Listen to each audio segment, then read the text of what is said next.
नालंदा विश्वविद्यालय, जो कि विश्व का सबसे पुराना विश्वविद्यालय है। तो आइए जानते हैं इस महान विश्वविद्यालय के बारे में 15 इंटरेस्टिंग बातें।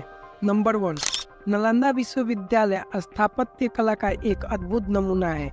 आपको जानकर हैरानी होगी कि इस विश्वविद्यालय में 300 कमरे, 7 बड़े बड़े कक्ष और अध्ययन के लिए 9 मंजिला एक विशाल पुस्तकालय था, जिसमें एक समय 3 लाख से भी अधिक किताबें मौजूद होती थी।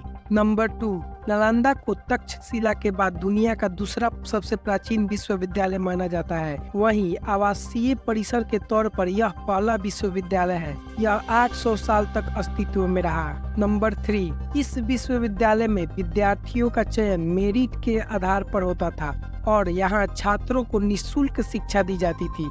इसके साथ उनका रहना और खाना भी पूरी तरह निःशुल्क होता था। नंबर 4, इस विश्वविद्यालय में एक समय में 10,000 से ज्यादा विद्यार्थी शिक्षा ग्रहण करते थे और 2700 से ज्यादा अध्यापक उन्हें शिक्षा देते थे। नंबर 5, नालंदा में सिर्फ भारत ही नहीं बल्कि कोरिया, जापान, चीन, तिब्बत, इंडोनेशिया, ईरान, ग्रीस, मंगोलिया समेत कई दूसरे देशों के छात्र भी पढ़ाई के लिए आते थे। नंबर 6, नालंदा की स्थापना 5वीं शताब्दी में गुप्त वंश के शासक सम्राट कुमार गुप्त ने की थी। इसे महान सम्राट हर्षवर्धन और पाल शासकों का भी संरक्षण मिला। नालंदा में खुदाई के दौरान ऐसी कई मुद्राएं भी मिली हैं, जिससे इस बात की पुष्टि भी होती है। नंबर 7, इस विश्वविद्यालय की स्थापना का उद्देश्य ध्यान और अध्यात्म के लिए एक स्थान बनाने से था। ऐसा भी कहा जाता है कि गौतम बुद्ध ने कई बार यहाँ यात्रा की। नंबर 8, इतिहास के अनुसार नालंदा विश्वविद्यालय में एक धर्म गुंज नाम की एक लाइब्रेरी थी। इसका मतलब सत्य का पर्वत से था। लाइब्रेरी के 9 मंजिले में 3 भाग थे, जिनके नाम रत्नरंजक, रत्नोदधि और रत्नासागर थे। नंबर 9, नालंदा में छात्रों को literature, astrology, psychology, law, astronomy, science,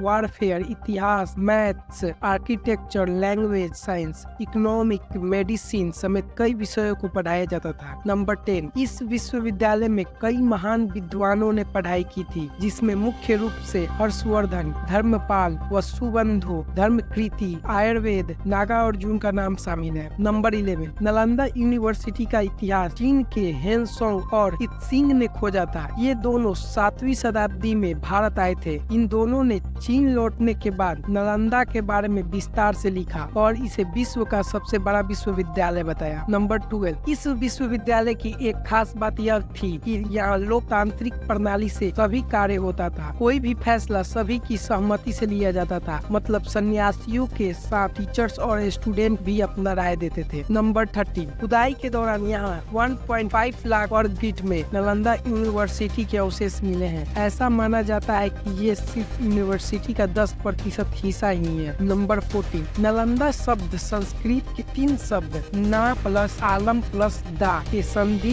विच्छेद से बना है। इसका अर्थ ज्ञान रूपी उपहार पर कोई प्रतिबंध न रखना से है। नंबर 15, नालंदा की तर्ज पर नई नालंदा यूनिवर्सिटी बिहार में राजगीर में बनाई गई है। यह जानकारी आपको कैसी लगी कमेंट में लिखकर जरूर बताइएगा और चैनल पर नया है तो सब्सक्राइब कीजिएगा और वीडियो पसंद आया तो लाइक कीजिएगा। तब तक के लिए जय हिंद।